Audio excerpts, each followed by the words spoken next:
We told you about the City Council approving a lease agreement to allow the New Mexico United Soccer Club to build a stadium at Balloon Fiesta Park. Tonight, a Target 7 investigation looks at the fine print, and we learned there are a lot of taxes United will not have to pay. Here's John Cardinelli. Even though that lease was approved in a 7-2 vote by the City Council, it's not a done deal. The Council will still have to approve what's called an industrial revenue bond. It's basically a way the team can finance the facility and get tax breaks. The City Council took a major step when it approved this lease agreement allowing the United to build a stadium in this parking lot. That passes on a 7-2 vote. By all accounts, a win-win for the taxpayers. The city owns and leases the land, and the team will spend at least $30 million to build the stadium. Sure, we estimate $3.5 million over the first 30 years will go back to the city. Let's not even get started on the amount of GRT revenues the city will gain in those 30 years, as well as the economic impact of $78 million. Look at the fine print. There are some things taxpayers will initially not get. It says that the city will help the soccer team secure what's called an industrial revenue bond, also known as an IRB. What exactly does that mean? Typically, it's tax-exempt financing, which is very attractive for investors and provides them a stream of tax-free revenue. UNM economist Riley White explains that it's a way to get tax breaks. If you're a company like New Mexico United or something else, you can rely on IRBs because they allow you access to a larger amount of financing than you might be able to get by yourself, because the city is a conduit for that investment. We tried to get the details of the IRB and its tax incentives. The mayor's office told us no IRBs have been secured yet. The team tells us when an agreement is in place, they will have details to share with us.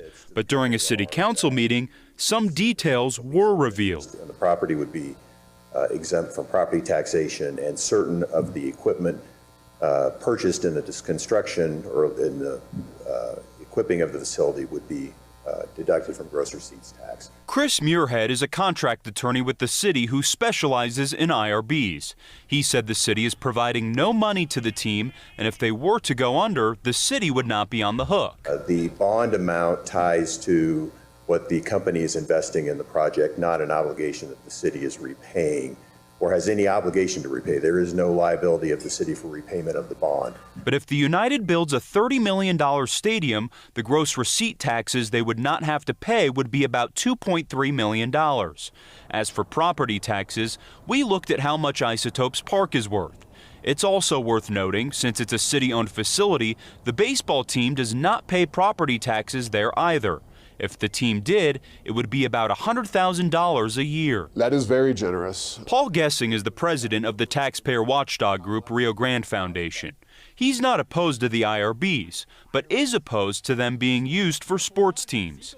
He says IRBs should be used to attract companies to move into New Mexico. The United is mostly going to just attract local taxpayers, local buyers of their service, the soccer games. However, games do attract fans of visiting teams. IRBs are not uncommon. Intel has received 3 over the past 33 years, totaling $26 billion. Marriott Pyramid in North Albuquerque received a $39 million IRB last year to do renovations.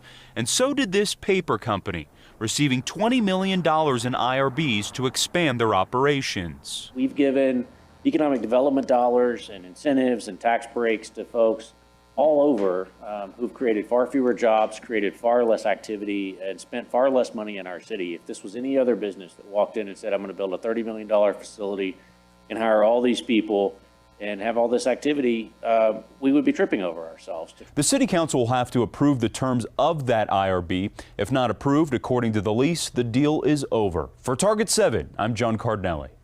It's worth noting there are tax dollars being used for the project. The state has given the city more than $13 million for infrastructure. Now, if you have a tip, call the Target 7 tip line at 505-884-6347 or email newstips@KOAT.com.